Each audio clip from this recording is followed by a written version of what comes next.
and welcome to My Voices Have Tourette's, and that's why we've started a Tourette's podcast. My name is Dan Zarin. Let's get started here. So today's episode is brought to you by Gamesless Studio, where we are recording, The Secret Cellar, Iceland's first and only comedy club, and Smaude's Volcano Sauces, the greatest hot sauces I've ever had in my entire life. First time I did that without squeaking, but now I have to. Anyways, so I am joined. It's gonna go crazy now. But I am joined here by two amazing people. One of them is my co-host, who's already laughing, Elva Doug. Hi. How are you? I'm fine. I'm so glad that I have another person with Tourette syndrome in my life that gets just as much joy out of my Tourette's. Yes. Yeah. But why have Tourette's if you're not going to enjoy it? I mean, it's just... Because obviously having Tourette syndrome is a choice. Of course. We all, it's just when we're very young, we go to the Tourette store and we go, I would like these tics, please. Yes. And they go, it will be this much money and I don't have it, but they give it to me anyway. Yep.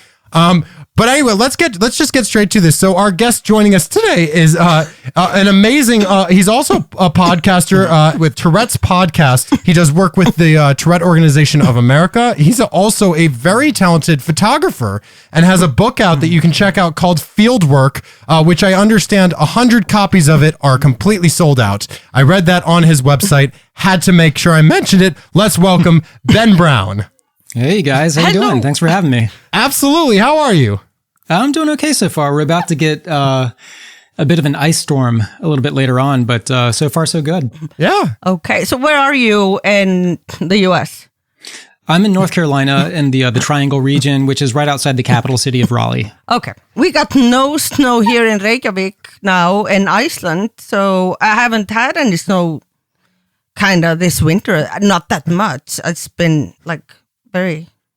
Well, that's because of COVID. God, no one went out and messed up the atmosphere and climate and all that stuff. So the climate's just like, you know what? We'll cut you guys some slack this time. Yeah.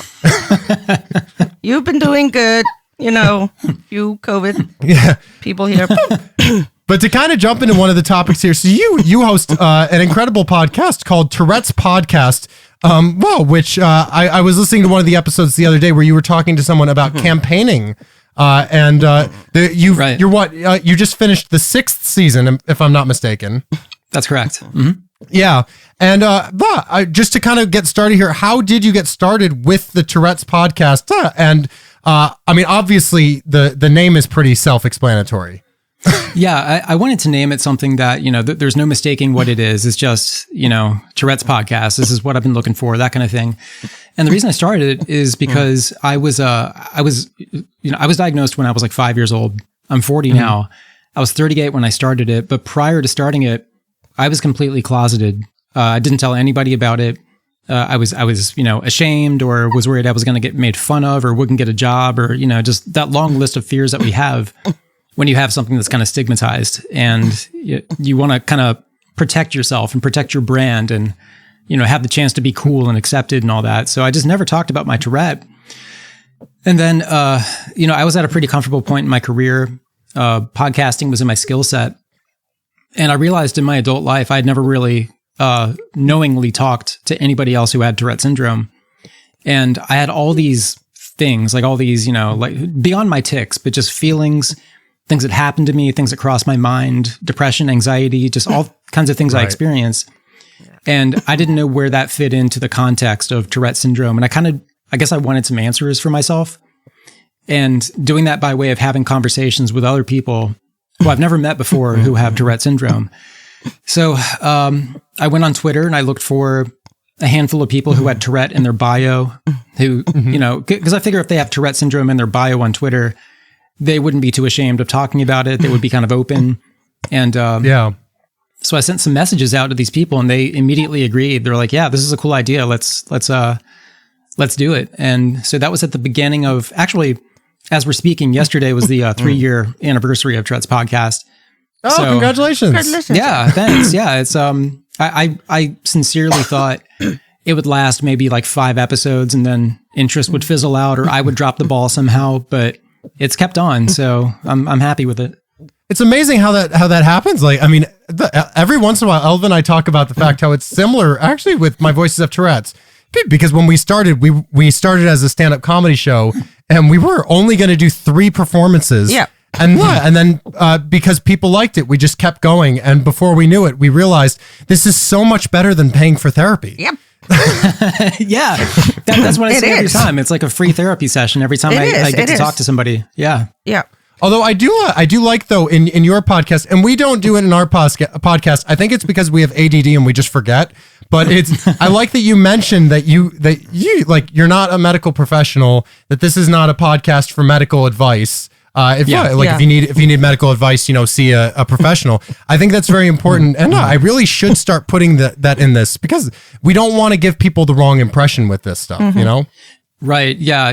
There are different kinds of medications and people have different experiences, and the context for everybody's life is different. So what works for me might not work for you, but I still want to be able to talk about what I do to, I guess, kind of make my Tourette experience smoother for me.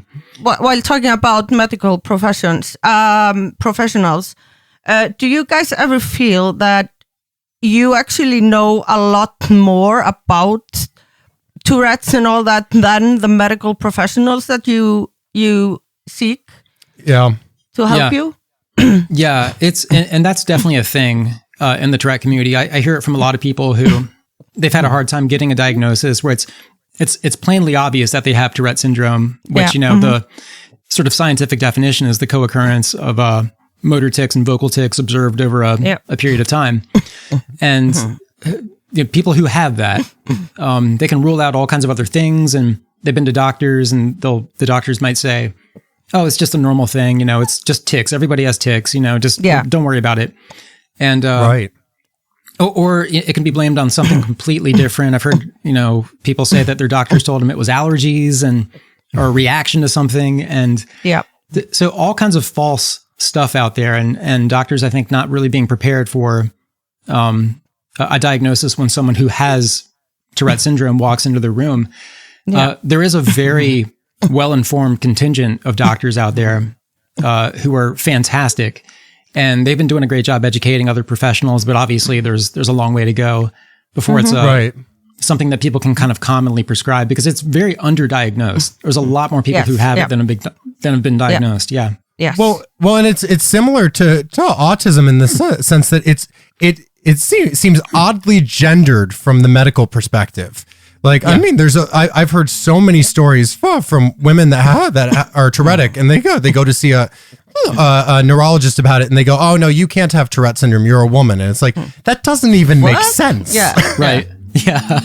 Yeah. I mean, I have heard statistically that, more men, have TS than women, but I don't know if that's just the underdiagnosis or if it's just, because you do hear that from women in a number of respects where they go to the doctor and they're kind of dismissed. This is just, and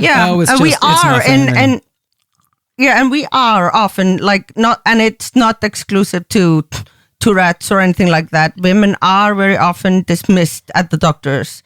We still have to deal a little bit with the 1950s. Oh, you're all just hysterical. That's hysterical. What's wrong with you? You're a woman, so you're hysterical. Well, you just need to calm down. You need to calm down. Yes, just calm your tics, Elva. Yes. Do you ever wonder if, because without the, because Ben, I don't know if you know this, Elva actually years ago got brain surgery for Tourette syndrome because her tics were all over the place. And 10 years, the 2nd of May this year. As of May. Wow. Yeah. And I'm not going to, I don't know if I should say congratulations. That's a weird one to say congratulations. No, it's fine. Congratulations, you got brain surgery. Thank you.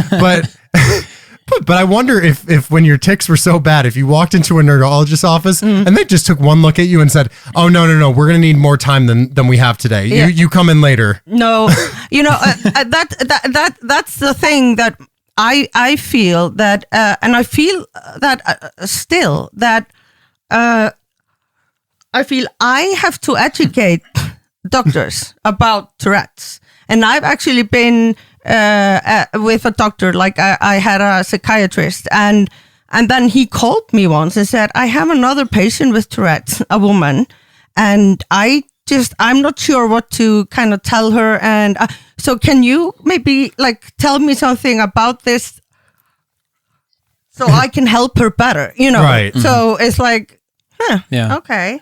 You know, and then I thought, of course, we are the professionals, though we're not the medical professionals. Yeah, because of the experience aspect of it.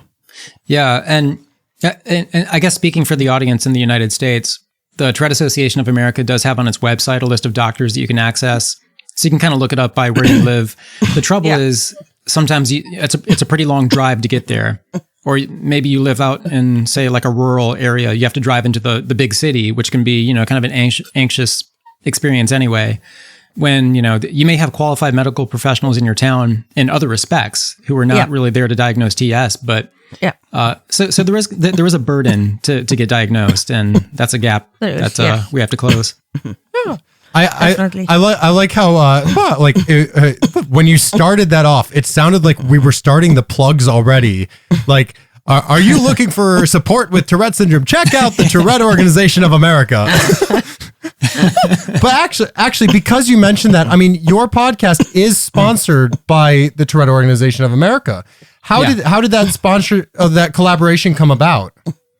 So before I started the podcast, for one, I wanted to make sure that I wasn't reinventing the wheel and just doing exactly what somebody was already doing, say at the Tourette Association. And plus, I wanted to stay out of the ditch and make sure I wasn't going to do anything bad or misinform people or just get off on the wrong foot. So before the first episode, I contacted them and said, I'd love to, just talk and see if maybe I can use you guys as a resource. If audience members have questions that I'm not qualified to answer, can I get you guys to answer them? And maybe we could get information out that way. And so it was a pretty nice partnership as far as communication goes off the bat. But starting, I think it was season 3, maybe, when they came on as the primary sponsor. And I know historically podcasting is something that they wanted to do anyway. And so since this one already existed and it already had, I guess, kind of like an existing audience, they decided, let's just go ahead and take on Tourette's podcast and we'll be the primary sponsor, which is great because, I do full-time work and I do mean that very, very full-time. So some of that's freelance work, and to fit Tourette's podcast in, I had to kind of downsize the actual work I was doing. So in a way, that sponsorship kind of helped to save Tourette's podcast and keep it fueled, so I could give due attention to it, because it's a labor of love, but it's it takes time. Yeah. Well, it's interesting because I mean, I've noticed the like. I mean, like, if you take the vocal tics out of it, like, I mean, like, podcasting seems very good for us with Tourette's. Yeah. Because, we don't have to, we can just be free, like, I remember years ago, someone told me that I had the perfect voice for radio. Yeah. And then I started squeaking 2 years later and I was like, all right, this just doesn't work. But it's beautiful because the thing is that with podcasting, I mean, no one listens to a podcast like they watch the news. They listen to a podcast because they want the genuine connection. They want to hear from real people sharing real experiences. Yeah. Or in Elva's case, she just likes to listen to stuff about serial killers and just true crime. And a lot of them are serial killers. Yeah, this podcast is not sponsored by Charles Manson. Did he do it? Reading of the week. No, but no, it's with you though. I mean, how has podcasting affected your opinions of maybe your self-worth or just the feelings of the community? Well, it's interesting you talked about radio, because that I used to be a journalist, and part of that was doing radio journalism. And I would do, like news briefs. Sometimes I would have to go live on the air. I would do that a few times a week, but I would record those, those little news bumpers that you hear at the top of the hour, bottom of the hour. And I would have to, I would be ticking, or I would listen back. Sometimes I wouldn't even pay attention to my ticking, but I would listen back and I'd be like, okay, I got to edit that out, because there's no context for it. It would just sound kind of weird if someone's listening to it in their car and they're like, wait a minute, what was that? And so doing Tourette's podcast, the context is there, so I don't have to hold it in. My tics don't come out too much on the podcast because I think it's just the circumstance of my software and the noise gate and all that stuff. I sometimes tick off the microphone, so that kind of gets eliminated in the editing process, but I feel free to tick and feel comfortable. So connecting with other people, and I was actually the very first guest we had on Tourette's podcast. Her name was Maddie. She was a college student as I was talking with her. And I caught up with her yesterday, just was like, hey, it's been 3 years, since we talked, and just want to say thanks for helping to kick this off. And she came away with the exact same feelings that I've had since starting it, is that just it gives you more of a compass for the world and a sense of how many people are just like me that are out there. We may have varying versions of Tourette's and tics and the comorbids and everything, but we have a very similar life experience. Even people with quote unquote mild or light cases of Tourette syndrome still have that sense of anxiety and fear and self-consciousness. And so I finally got to a level of self-acceptance because of that sort of like feeling that I have a posse, and there's a team of people who are backing me up, and I can think about them in the world if I'm having a tough day, a tough situation, because it's a really caring community. Everybody, everybody in the community knows what it's like to be misunderstood. And so that makes them very empathetic and willing to kind of be there for each other. And that's been like the biggest reward since starting Tourette's podcast is just having that realization that I can totally be myself, and I feel a lot less quote unquote weird, I guess. Yeah. Well, and so you have something with the Tourette's podcast that we were actually very inspired by. I was listening to one of the episodes, and you were talking about the discussion group that you have on Facebook. Yeah, and I was inspired by this, and we actually created one for our podcast as well because of that. Because I think it's just such a beautiful idea. I mean, I've been for the past couple of years, I've been in some of the Tourette support groups on Facebook. And it's exactly what you're talking about. It's such a loving community. Yeah. So like, it doesn't matter what someone puts on there. You just get so much love and support. And what I love about what you do in the discussion group is that you don't just limit it to, like, what should we talk about in the podcast? What should we do? Right. You actually let people people open up on your discussion group, and they share experiences that they've had. They've shared struggles that they've had. And, it's the thing that's so nice about these groups on Facebook is that it lets people feel safe. It has them feel comfortable, and they know that, even if it's connected to your group, they don't have to worry about like you necessarily talking about it in your podcast. They just have somewhere that they can, share and get support. Yeah, it's great. I mean, I've even seen people in there saying, I've never told anybody this is the first time I've ever talked about it, about my experience with Tourette. This is the first time I've ever talked to other people who have it. It's really something. And it's also a really comforting place for, just imagine yourself as a parent. You don't know anything about Tourette syndrome, and your child has just been diagnosed. You might have all kinds of fears about, okay, what does this mean for our future? Is my son's life over? Am I going to have to, it's a good place to kind of get some context so you feel better about the future. And not only that, but also learn about the perceived advantages of having something like Tourette too. There's the empathy angle that we talked about, but the creativity, as I understand it, you're using similar parts of your brain for creative expression. And it's just, everybody seems to have this, people call it a superpower. And, that's a really nice way to say it, I think, because it just shines a positive light on Tourette in a way that's not contrived. I mean, there's truth to it, and enhanced procedural memory. And there are pieces of this that are really unique and interesting. And if you can, and a lot of the time when people take medication, it's kind of done to, I guess, kind of make yourself less embarrassed or to get control of your tics for the sake of other people around you, because that takes the pressure off you. But exactly. But if you're in a situation where there's more acceptance, and you have the ability to accept yourself, that's really huge, and that can make all the difference in your life. Because I don't know if you're like me, but anxiety and stress and situations like that really bring my tics out. And And if you have a way to kind of feel more comfortable in your environment and lessen that sense of stress because you accept yourself more, you might be a lot less bothered by your tics. And definitely, and I actually think, and your tics even might get better when you feel that way, because you're more in tune with yourself and feel better psychologically and mentally, and that definitely helps with the tics. Exactly. I thought we were talking about when, like, with people like parents that they get the diagnosis for their children. It's actually an interesting point because Tourette's can be a very difficult thing, I think, for families.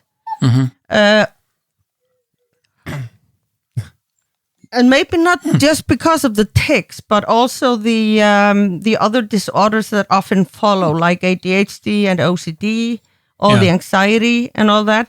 I know my parents were in very much trouble with me when I was a kid, because they had no idea what was wrong with me, and I would just scream and yell and kick doors and I was a complete beast. Well, you were also a brat. Well, yes. No, I relate. And that's a thing that often is associated with Tourette's, and all that behavior can be very difficult for parents and for families to tackle and understand. So it's actually, I feel today when I talk to other people with Tourette's and I tell them like how my childhood was and how I was as a child, and they say, "Oh yeah, I know. Yeah, I did that also."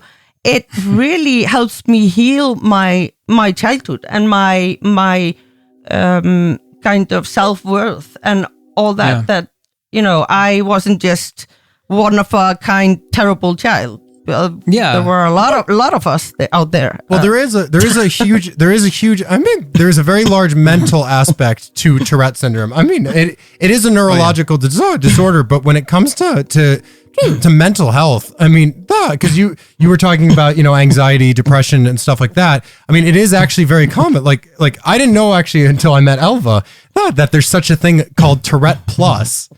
Which Elva always described as she heard that and she was like, I won the lottery, I have Tourette Plus. But no, it just means that you have OCD and ADHD as well. Yep. And but there are other disorders that are very common with people that are Tourettic. And I mean, depression comes up a lot. I think, although I think depression is common because of the struggle and the pain. Yeah, that comes with it. Yeah, and probably the anxiety levels are also. I think you might have anxiety with your Tourette's, but I think it just gets worse because you're always. You feel you don't fit in. You feel people make fun of you and all that. You have no idea what anxiety is until you go to see the movie A Quiet Place in theaters when you squeak and don't know that the movie is completely silent. I've joked about this on stage. That literally happened to me. I had no idea what the movie was. I was dating a woman at the time who was into horror movies like me, and she was just like, let's go see A Quiet Place. And I'm like, let's do that. And then we get in the theater and I'm like, where's the noise? I need the noise so I can squeak. I need to tick. Yeah, I did that with No Country for Old Men. There's there's no original score or music or anything like that. It's just very slowly parsed dialogue. Yeah. And that was racking. Made the movie all that more suspenseful. I have to say though, because you talked about people talking about like a bit of a superpower when it comes to Tourette syndrome. I just imagine Tourette Man just coming in like, I am Tourette Man, ticking for justice. Is there Tourette Man? There's a guy, a comic book artist who has Tourette. His name is Fish, and I think it's called T-Man, and he's got a sidekick. I hope I say this right, named Hyperstrike. So T-Man has Tourette syndrome, and he has kind of all the extra abilities that you would imagine. And Hyperstrike has this supreme energy, and these are their superpowers. Cool. He gave me a copy of his comic. It was fantastic. Wow, that's amazing. I would be the worst superhero ever. I just feel like every time I'd squeak, it caused like a sonic beam or boom. Yeah. So glasses would just shatter, like windows would just collapse, buildings would collapse, and then I'd be like, I should leave this situation. like Elva, if you had telekinetic powers where you could move things with your mind, but every time you tick with your head, like moving away from your body, everything just flies to the right. Yeah. that would be funny. Like for maybe the first three instances. Like imagine the movie Carrie. But she has Tourette syndrome. Like the scene where the girls throw the tampons at her and she ticks and they just go straight back at the girls. And she's like, honestly, you guys are horrible, but I'm so sorry. I didn't mean that. Yeah. I just have Tourette's. I'm sorry. I just have Tourette's. I could try suppressing, but unfortunately that causes other problems. Yeah. It just makes it worse. That's actually that's in my opinion, one of the most fascinating topics of Tourette syndrome is tic suppression, because tic suppression for anyone listening out there who maybe has never heard any of the Voices podcast or the Tourette's podcast and doesn't maybe know what tic suppression is. In a way of describing it, I would say, 'cause Elva and I've had this conversation a lot about how, like, it's like there are two types of tics. There's conscious and subconscious, or like subconscious tics. So like some of them, like they just simply happen, but there's others that are kind of like OCD to a like more of an extreme level, where you feel it coming on, and it's like holding in a sneeze. You can hold it in for a minute, but then once you actually have to let it go, it just explodes. And sometimes can cause pain, like holding in a sneeze. And it's not some, as a non-medical professional, I do not recommend you do this. It does cause a lot of pain. I for a long time had to take extra strength painkillers for basically every day because of the pain it causes. Have you had experiences with suppression? Do you still suppress any of your tics? And to make this an even longer question, what are your feelings about it? Yeah, it's a good point. I tend to get headaches if I suppress too long, and it may just be the pressure of the situation, and that's how it expresses itself, where I just kind of get headaches. But definitely, it's like, and one of the ways I try to explain tics is that, it's like, you need to blink. You can't just hold your eyes open forever. You're going to blink, and it's going to be involuntary at some point. Ticking to me is kind of like that. This has been kind of interesting. So since the lockdown started with the pandemic, I usually work in an office environment. I've been working from home. I just set up a little home office here, and I've been just the pressure's been off. I haven't had one of these like stress headaches in a while, one of these tic headaches. Just because I've been able to kind of do it freely here. I have a dog and 2 cats, and they don't care, and so it'd be so awkward if they had opinions on it. Pets are so nice about Tourette's. They are. That's fantastic. They can be. When I first met my girlfriend's cat, I squeaked, and she looked at me like, "What'd you just say to me?" Yeah, I have these muscle tensing tics. And, the cat will be on my lap, and basically that thing's just like vibrating for me, like tensing my legs and my stomach and everything. Doesn't seem to mind. It kind of seems to like it, but yeah, it's no fun because, you're kind of, when you're suppressing your tics, you're usually doing it for the convenience of other people around you or the situation. Right. Yeah. And I will still do it sometimes when I am in a setting, say like if I'm in my day job, so I do photography and all that, but it's in a government kind of setting. The group I work for, we represent local governments all around North Carolina. And so I'm working with elected officials. They have board meetings sometimes. And, these are very, solemn, decorum and all that. And I'll try to suppress as much as I can because I don't want to distract from I don't want to become the show, basically, and confuse people as to what I'm doing because not everybody really knows. And then there's the awkwardness of like, if I am going to be myself during this meeting, do I just go up to each and every one of them beforehand and say like, hey, I've got Tourette, and it's just, there's no easy, clean way to do it. So I will suppress in those situations, and I am able to do it. But when I get out and say like, when I get back into my car, the car is like the shell, it's just where I let everything out on the drive home. Right. And so that just kind of becomes my my booth, I guess you could say. It's like an anchorman with the glass case of emotion. He has just the steel car of explosion. Well, it's interesting you mentioned that we typically do it out of the convenience of other people, or out of the kind of like the awareness of other people around, because it always feels so weird when you like, because like I feel like with Tourette's you don't really think about things necessarily every time you're talking to someone with Tourette's. You just talk about things based on your experience, and then you forget that you have things that so many of us have experienced. Oh, like I remember last. No, this was probably 2 years ago now. I forget. We've been in a pandemic for the past 10 years. But the thing is that like I was in a restaurant one day, and I remembered just suppressing my squeak like without thinking about it. I just kept suppressing it. Because the thing is, like, if I were to not suppress it at all, it can be very loud. And I had that feeling of like, wow, if I didn't suppress this, I think I'd be asked to leave. Yeah. I don't think I'd be allowed to be here. And then I went on one of the support groups like right away, and I was like, has anyone experienced this? And right as I hit send, I was like, of course some people have experienced this. We all go through this at one point in our life. Yeah. And it's just it is very much. We just are so conscious of what everyone thinks about us, and it's because a lot of it is so unintentional. I mean, none of it's intentional, but you know what I mean. It's so involuntary that we have to think about everything around us, even when we try not to. Yeah, exactly. And that's why I was saying earlier, even people with the quote unquote mild cases of it still have that same sense of self-awareness.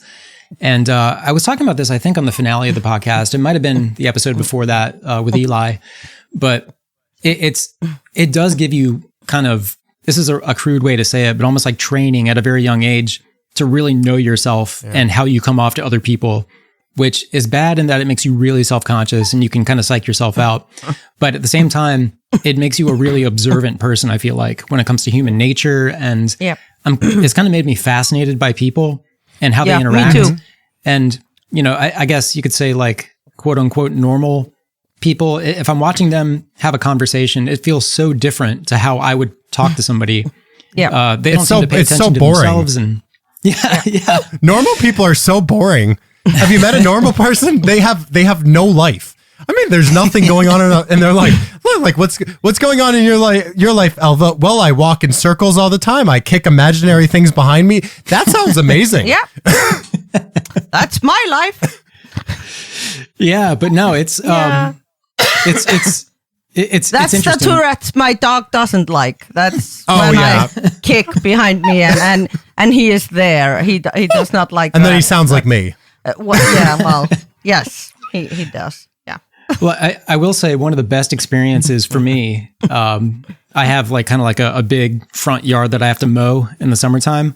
So when I'm mowing with the lawnmower, that's like a party. Just I can tick as loud as I want. Nobody cares. Nobody hears.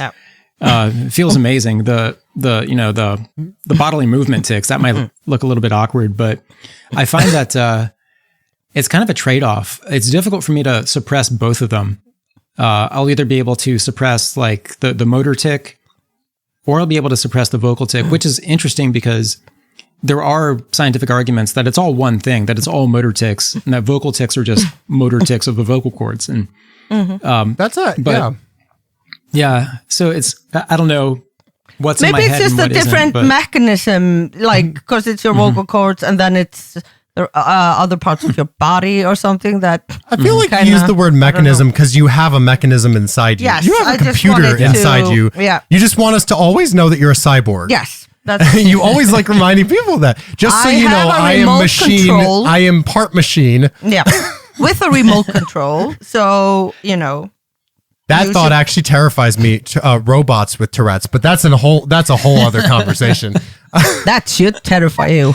I was wondering, have you ever experienced though with tic suppression? Because Elva and I have talked about this. Have you ever experienced suppression almost like it's become a tic in and of itself? I haven't really thought about it that way, but I'll say yes because with the premonitory urge, when you know the tic is coming on, I've definitely kind of added a ritual to it to where, even if if I'm in an environment where the people know me, I'm with my friends and they don't care if I tick or not, you know, they know the situation, but I will feel the tick coming on, and then I will either mask it, like I'll cough over it or something and make it look more normal, or I will start suppressing it as just kind of like a habit almost. And it's interesting because sometimes people refer to tics like they're dismissed as like, oh, it's just habits that you have or quirks that you have. But but I have kind of trained myself to basically automatically kind of suppress in certain situations. And so if I am out in public, or I'm waiting in line at the bank or something, or I'm in a library, or, you know, a place where if you make a noise, it's going to be very audible. I will just kind of go into suppression mode, and it's not necessarily my will to do that. It just kind of happens. Yeah. I mean, you got to be careful though about neglecting your tics too much though, because they're kind of like bratty children. Like if you don't give them enough attention, they'll just grow and grow and grow. Their attitude will get more and more. I used to describe tics as being like Nickelback songs, because once you forget they exist, it's the best. But then they come back and they're just there for life. Yes. Oh no. It's like, we were done with that photograph. Get it out of here. When an old tick reappears, that's like, oh, you again. Oh, yeah. Just like, I've been here since the beginning. Yeah. You all thought I was gone. No, I'm just old. It's the tick you sent off the island, and all of a sudden comes back. Surprise appearance. We meet again. Voted them off of Tourette Survivor, but they're still there for the jury. Yep. That is fantastic. That is a great concept. We need Tourette Survivor. That's what we need. We need a reality TV show with people with Tourette syndrome competing in Survivor for one reason. Everyone's OCDing all the time, and I don't know. I'm just shout out to my buddy Wendy Diaz, who has Tourette, and she was on an episode of Survivor. Yeah. She was my girlfriend. That's her favorite show of all time, and she got me into it. And I've been kind of obsessing over a lot of it. I will admit I'm not really big on too much of the drama that gets caused, but I love the challenges. And I loved Wendy until she set the chickens free. But just because I was like, oh, come on. I mean, I get it, but but the thing is, it's just ever since since that season, I just thought of like the people that are on Survivor and like they like sneak around to try to like sneak up on people and listen to their conversations. I just imagine me like trying to be sneaky about it, and they're trying to have having conversations. You're being all snarky, like and I'm like, and people are like, all right, Dan, Elva, where are you? And we're like, damn it, fooled again. Why? Hide and seek is not our game. No, but Wendy did quite well on that season. Yeah, she did. Yeah, she did great. Yeah, she didn't win. She was a lot of fun, but yeah. But I wanted to switch over here now to photography, because you briefly talked about your photo work. You do have a book out called Field Work, where you it's kind of like a coffee table book with a lot of photos that you've done, if I'm not mistaken. Mm-hmm. That's right. Tell us a bit about this book, what's going on with that. Yeah, so I'm going to go... What's the weirdest way of wording that question? And what's going on with that? I have the second edition going to press pretty soon. Yeah, the first edition of it, which was 100 copies, which is way more than I thought I would ever sell, sold out in 48 hours. So that really kind of blew my mind. Wow. But congratulations. Thanks. Or as we say in Iceland, congratulations. Til hamingju. The premise of it, I used to live in the capital city of Raleigh. I live in one of the smaller kind of like satellite towns now. And it's because living in Raleigh was getting kind of expensive. A lot of people were moving there, real estate values go up, and I wanted to buy a house. Couldn't afford it in Raleigh. So I moved out 30 minutes outside of town into one of these old tobacco farming towns where you can buy a house for really cheap. And I didn't know anything about it. So my way of getting to know, it's called Smithfield. And so field work is a reference to Smithfield. Okay. So I would walk around the town. I live kind of in the downtown area. It's very walkable. So the way I got to know the town is I would take my camera and just walk it. And anything that looked interesting, any detail, texture, nuance, color, anything that looked interesting, I would frame it up and take a photo of it. And I would start to post them on social media kind of serially. It's like, okay, here's the photos from today's walk. And people started liking it and said, if you put these into a book or collect them together, I'd buy one. And so I didn't know if people were just being nice or what, but I took a chance and it sold pretty well. And some people there was a downtown development group. They decided to advertise it on their Facebook page. So a lot of people who live in the town bought it just for themselves, for their personal collections. It was really nice. That's awesome. Yeah.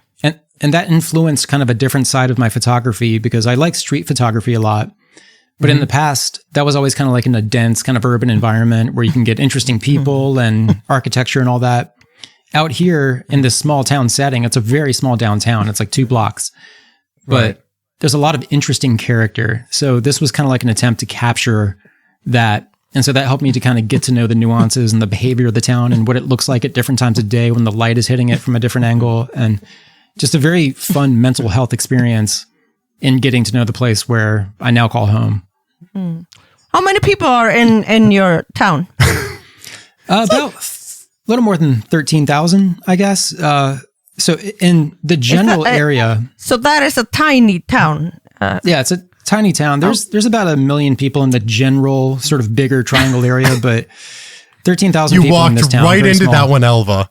I'm just laughing because the next biggest town in Iceland that is not just around the capital of Reykjavik has like maybe 20,000 people. Yeah. And then the next after that is maybe like 5,000 or 6,000. So yeah. And then you have towns of like 50 people. Yes. Or 600 people. But I knew this was going to happen. That was such an Icelandic question. That was the Icelander in you going, how big is your town?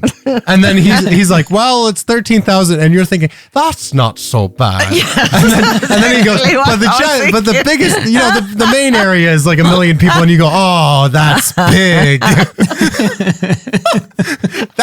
that's more than all of Iceland. Yes. Sorry.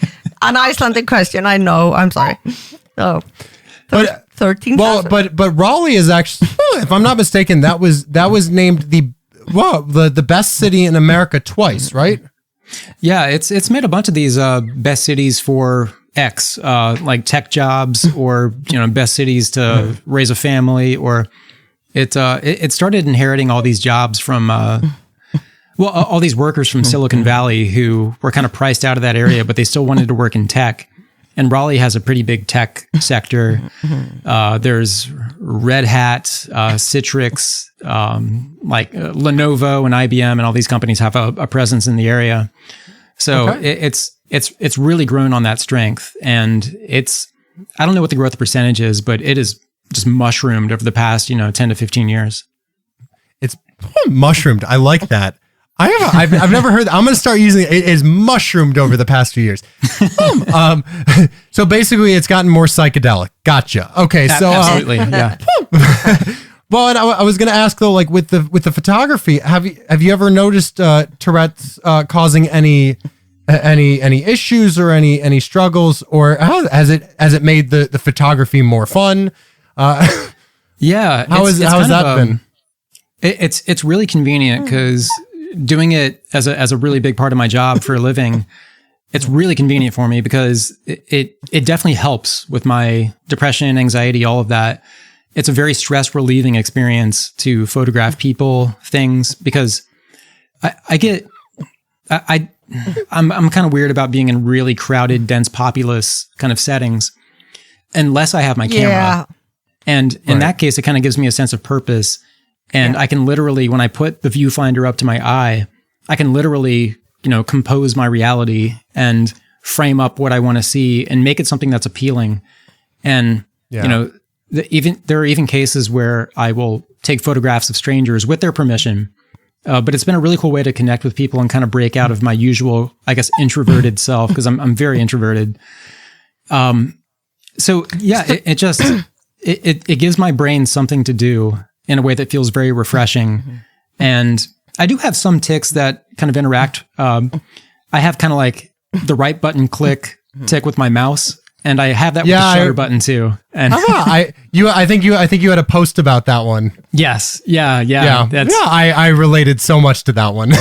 Yeah, when I'm photo editing in Lightroom, that's when it becomes kind of a nuisance because I'm always doing moves I didn't intend to do. But yeah, I hit the shutter button a lot of times unnecessarily.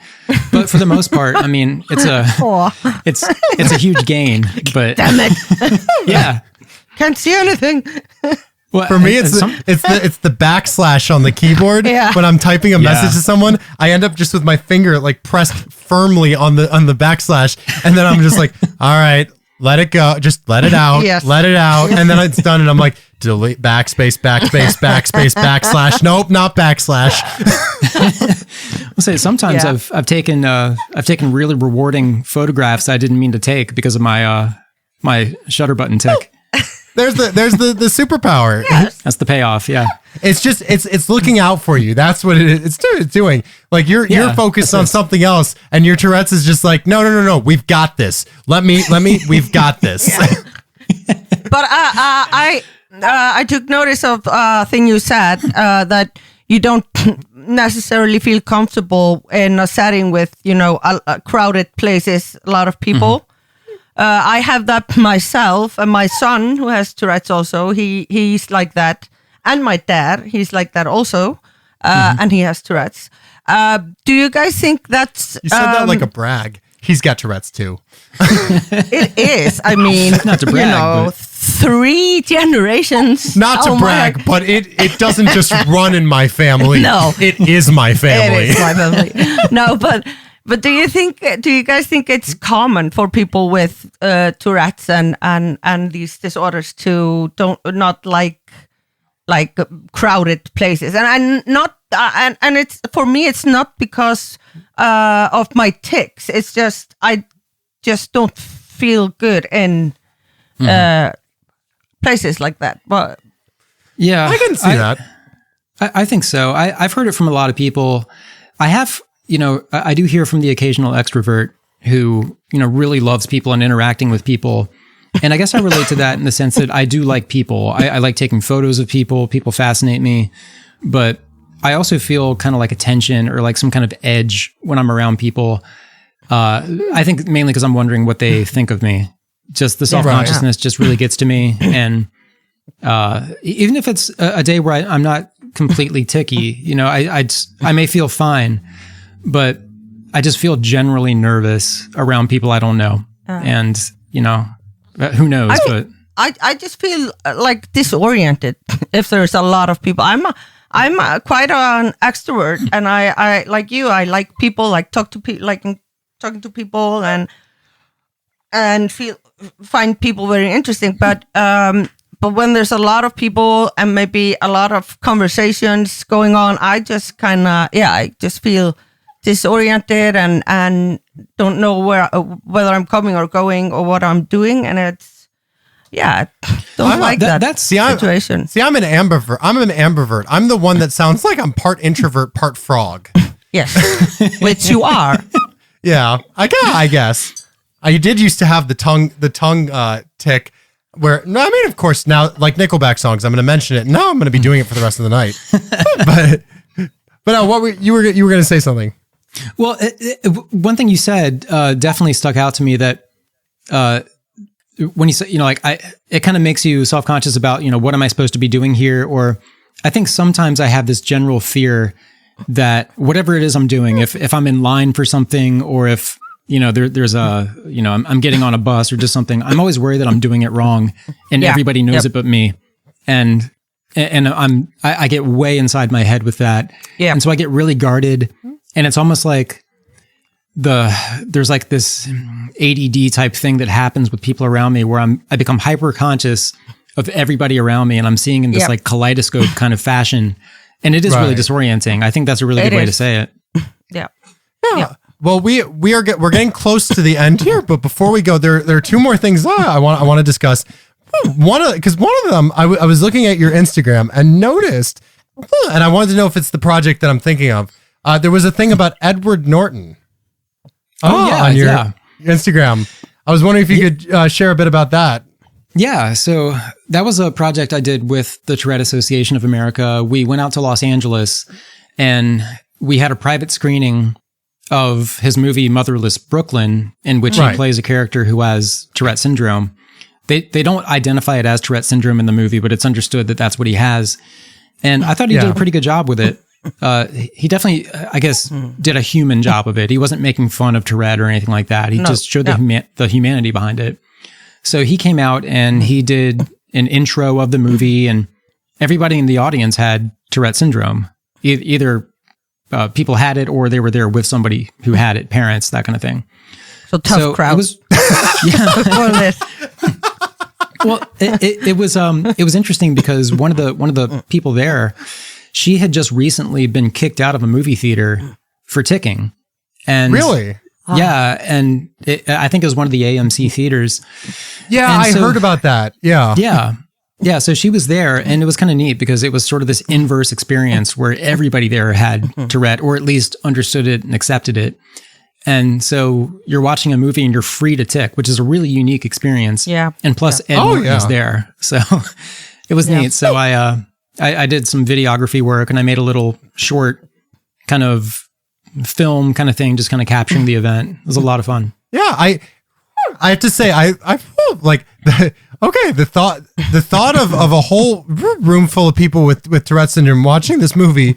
Like, part of me is like, that sounds awesome. I wish I was there. The other part remembers the first 10 minutes of watching Motherless Brooklyn, which is the longest that I lasted before having a full on tic attack. Wow. because it was so intense. I mean, there was just so much going on. And I was going to say, like, because the thing is, what actually did it for me was not the fact that he had Tourette syndrome, but one of the tics that he did was so spot on with how me, Elva, and others who have this tic do it, where he does the turn of the head. Yeah. Like there's a motion that like we do. It's almost like we're extending our neck before we turn our head. And when I saw him do that, it triggered me so bad. I mean, and I say this in a totally humorous way because it was hilarious. My girlfriend didn't think it was so hilarious at the beginning because she was terrified because that's the first time she saw me having a tic attack. But at the same time, but of course we could have a laugh after I explained. I was like, no. Trust me, I am having the time of my life for 5 more seconds. Yeah. And then it got worse. And so I actually couldn't watch that movie in one full go. I had to take it in multiple goes because the tics got so bad. Yeah. I cannot imagine what it would have been like if I was in a whole theater full of other people ticking. I would have been like, you know what, guys, I need a breather. Yeah. Yeah, there should have been an intermission, but they played it all the way through. A ticker mission. A ticker mission, yes. Intertiction. All right, the last thing I want to do, because we kind of briefly talked about them in the beginning of this episode, and I want to go, all right, we're going full on plug mode. Let's plug the Tourette Organization of America here. And this is not because we're jealous that you're sponsored by them and not us, but let's go ahead and the Tourette Organization of America is definitely an organization that everyone should check out, whether you have Tourette syndrome or not. They are doing a lot for the community. And, Ben has done work with them. He is doing a podcast that is sponsored by them. The Tourette Organization of America. If I didn't say it enough times, the Tourette Organization of America. Make sure you check out the Tourette Organization of America. I just really wanted to make sure I had the plugs for them so that I didnn't forget it. I actually have an experience with the Tourette Syndrome Organization of America. You butchered that so badly. I did. Yes, thank you. It's the serial killer in me. So they have conferences every other year, I think, right? Yeah. Yeah. And I went because I'm on the board of the Tourette Association here in Iceland, and I went to their conference in 2018. And it was the first time I went, and on like the second or third day, I don't remember, we were eating lunch in a big hall, and or I was coming to lunch, and I walked into the room. It was a big room, and I did my tics. I walked in circles, and then I just walked to my table and sat down, and I started listening to people around me, and I noticed that nobody noticed me when I was doing this. And all of a sudden, I just felt I needed to cry. So I just stood up and went to my room. And my dad was there with me and came after me. And he was like, what's wrong? What's wrong? And I cried so much. And finally, I was able to say to him, this is the first time in my life, and I was 39 then, that I feel completely normal. And it was such a overwhelming feeling that just going to a room full of people with Tourette's, everyone doing their tics and their sounds and their yells and everything they needed to do. And I was just there doing the same. So I was completely normal. And it was... I think that was kind of a turning point for me with my Tourette's to just like towards more acceptance. Thank you. Just of myself. So so these conferences they are very good. I have to say one thing because when you said that your dad. Saw you crying and he was like, what's wrong? I was really hoping you were going to say, I have Tourette's, Dad. You know this. We've been over this. You have it too. You know what's wrong. Stop the denial. Stop it. But yeah, this happens every other year. Hopefully, do either of you know what they're doing because of COVID? Is it still going on? Yeah, well, I know with the Tourette Association of America, and they do have an annual conference. Last year, it was held virtually just because, the pandemic. They're going to do that again this year, to my knowledge.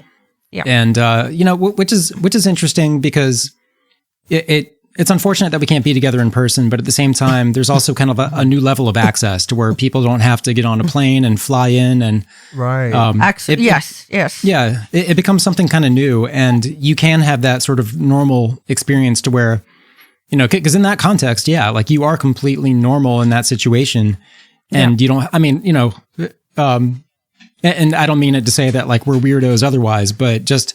In the context of the situation. Yeah, I mean, some of us are, but yeah, it's a very powerful thing. And it happened to me maybe, I don't know, maybe 3 years ago. I went to one of the local regional Tourette support groups, and I totally, on the walk back to my car, I totally cried because in my adult life, I'd never been in a room with other people to where it was like we could read each other's minds, It's just really powerful. It is. Yeah. Well, on that note, first of all, before we get to the end here, Ben, thank you so much for joining us on this podcast. Yeah. So thanks for having me. It's nice to meet you and talk to you. Yeah. It's fun to finally put a face to the voice. And Elva, of course, thank you for being co-host. When you're actually looking at me. Yes, I'm sorry. It's just so rude. You just look the other way, for half the podcast. It's just so my tics don't get much worse than they are. I can't. I thought you were being I can't pretty look rude. at you, Dad. We've been over this. I know that it's just you think I'm so ugly that you're just that's- always looking away. Yep. All right. Well, anyway, but before we go, Ben, where can people find out more information about you and about Tourette's podcast and your book Fieldwork? Yeah. So, Tourette'sPodcast.com is the mothership for the podcast. You can also find the episodes at Tourette.org, which is the website of the Tourette Association of America. It's on a podcast network called Geeks Rising, geeksrising.com. So you can find all the episodes there as well. And check out that. Do they have serial killers there? Not yet. We haven't added any serial killer experts, but I mean that may be coming. Yeah. Elva, don't be the first serial killer for them. Okay. Just listen to the serial killers. Don't be one. Okay. And for photography, you can get me at benbrownmultimedia.com or at benbrownmultimedia on Instagram. Excellent. And if you want to find out more information about Elva, Elva has a Facebook page at The Elvadug, because she is the Elvadug, and it's spelled like dog with 2 G's, because girl, you a dog. Yeah. D-O-double-G. Dog and heat. That's what I am. No. And you can also find me at Facebook, Instagram, Twitter, and TikTok. Don't let the last one fool you. I don't really use it. I only got it because Thodaller was like, it's the best thing ever, and I used it for 2 days and was like, this is the worst thing ever. Yeah, it's TikTok, and you have. I was so excited when I heard about TikTok. I was like, finally, a social media for Tourette people, a social media for people with Tourette syndrome. And then I was just like, no, this is for narcissists. This is a completely different group. Serial killers. But you can find me on all those at Dan Zarin Comedy. And you can find out about the podcast at Facebook and Instagram at My Voices Have Tourette's. You can find our Twitter at MVHT Show. We also have MVHTshow.com. And if you check out our Facebook, you can find our new discussion group called MVHT Podcast Discussion Group, which is going to be a wonderful place to find out, Discuss. Just discuss. That's exactly the best way to put it. Thank you, smartass. Yeah. You can find out more about Elva at smartass.com. And to the listeners, thank you so much for listening. If you ever have any questions or comments or topics you want us to discuss, check out the discussion group and let us know what we can talk about. If you ever want to support the podcast, check out our PayPal at MVHT or paypal.me/MVHT show. That's paypal.me/MVHT show. I'm turning into a transatlantic robot. Yes. You are. And then if you but we'd like to thank our sponsors. This episode has been brought to you by Gamesless Studio, where we are recording The Secret Cellar, Iceland's first and only comedy club, believe it or not. And Smouters Volcano Sauce is the greatest hot sauces that I've ever had in my entire life. If you're listening to this on Spotify or Apple Podcasts or anything of the such, you can feel free to like and subscribe. If you like the podcast, leave us a 5-star review. But if you hated the podcast, leave us a 1-star review, but tell us why you didn't like it so we can work on it and grow as a podcast. If you want more squeaks, if you want more squeaks, I mean, I'll do it, but then you won't hear anything I say. But I'll do it. I've had some requests that they haven't heard enough of the Mickey Mouse, and they really want more. They want me to be the next Disney princess. And you know what? I am with you. 1,000 squeaks. I will bring the squeaks. Beauty and the Squeak. But other than that, thank you all so much for listening, and check out new episodes every Tuesday.